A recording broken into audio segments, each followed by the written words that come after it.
Good afternoon. We're here at CABE 2014 with Marie Elena Cortés. She is nominated for the 2014 International Latino Book Awards. So we're very happy to have her. We're going to ask her a few questions and hope she, thank you very much for joining us. Please tell us about your personal experience as a teacher. I was a teacher for 15 years. It was quite an amazing journey. I've always gotten very inspired by my students. And the 15 years that I was teaching, you encounter children from all paths of life. And one of the most interesting stories that really inspired me to just continue to be a great teacher was when I met the daughter of a doctor there in Houston who said that he wanted his teacher to be the best teacher ever, and he just came up to me and said, I expect you to be the best teacher ever. I want you to teach my daughter great things, and I just want to let you know I'm a doctor. I have a degree in cardiology, and I just expect you to be the best you can be in this year that my daughter's going to be with you. So when he left, I just felt like this huge responsibility, and it was my first year teaching, and that really inspired me to stop and think and get more educated, get surrounded by other amazing teachers that could inspire me to be the best I could be. So that was the beginning of that teacher journey, and I never stopped. Every year I went to all the conferences I could. In Houston, Texas, I went to CABE. I would fly to California and come to CABE also. And so this is my third year here at the CABE conference, trying to, even though I don't teach anymore, I still continue to learn from the amazing people that come to the CABE conferences every year. Thank you so much. And just keeping on the same subject as CABE and CABE, you have an interesting history, and you were born here in the U.S. and actually Torrance, California, right around the corner here. Torrance, right? That's right. And you moved back to Mexico when you were 3 years old. When did you come back, and how do you feel that affected some of the work that you do now? I came back when I was 16, and I didn't speak very good English, so I decided to take classes in English, because we took classes in Mexico, English classes. That was part of the curriculum in middle school and high school. But the accent was there, and I really also, since I really didn't practice, I really didn't get it. And my sister learned it really, really well. And for her, coming to the United States was a very easy transition. For me, it was very hard. So I took classes. I surrounded myself with students that spoke very good English. And the other thing I did was I started listening to music, and music just started helping me kind of develop the language and losing the heavy accent that I had. So to me, that was my experience as a second language learner, just surrounding myself with the right people and lots of music and just the right people. As a teacher, when I graduated from Houston Baptist University, I was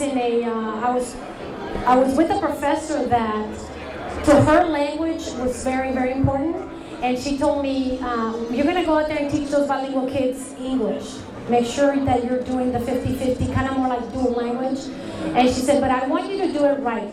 Never stop learning Spanish. Continue to read books and just get good books and continue to practice your Spanish.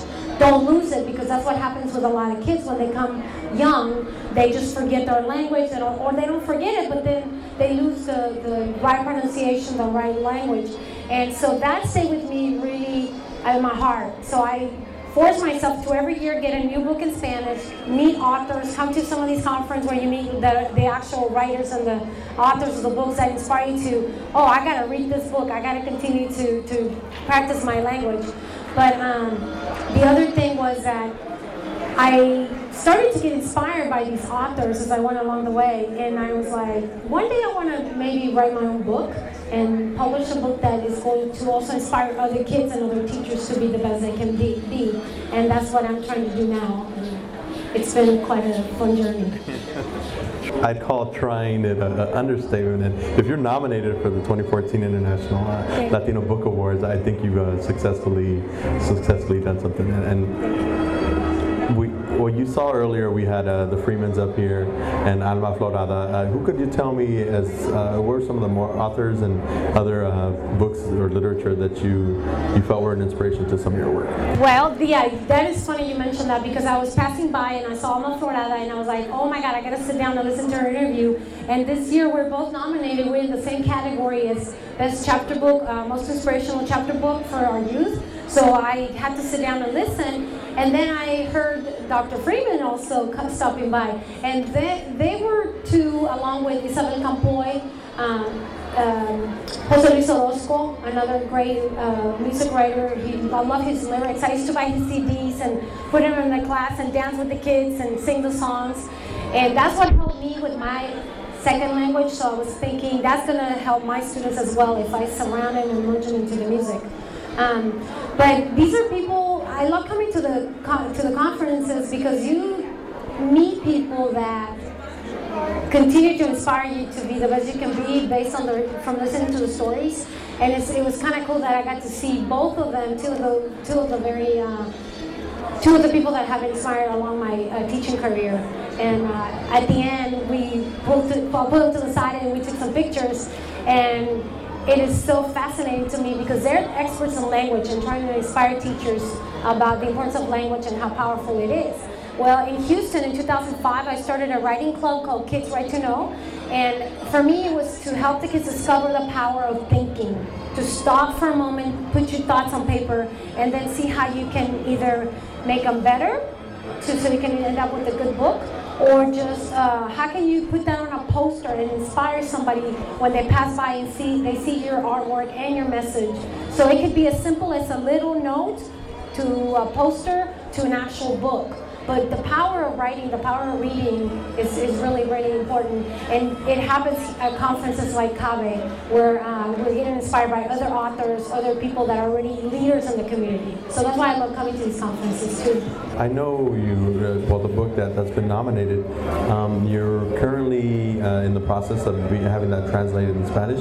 Can you tell us a little bit in Spanish why you feel that's important and a little bit about your book? En español, por favor. De México, claro que sí. El libro se titula Rechazados por dos países y se trata de los niños que les deportaron a los padres y se quedan a vivir aquí en Estados Unidos solos. Yo lo escribí en inglés porque se me hizo muy fácil. La mayoría de las conversaciones que yo tuve con estos niños era en español, con los hispanos, y después con algunos niños en inglés. Y se me hizo muy fácil pues escribir las anécdotas y las conversaciones en inglés, porque ahora en inglés se me ha hecho más fácil comunicarme y lo escribo mucho más rápido que en español. A pesar de que sigo practicando mi idioma español, para mí ahorita se me ha hecho más fácil expresarme en inglés. Entonces el libro está ahorita en inglés, pero la necesidad de que se traduzca a otros idiomas es muy importante. Ya tuvimos una oferta de una persona que está trabajando con nosotros para que esté en español.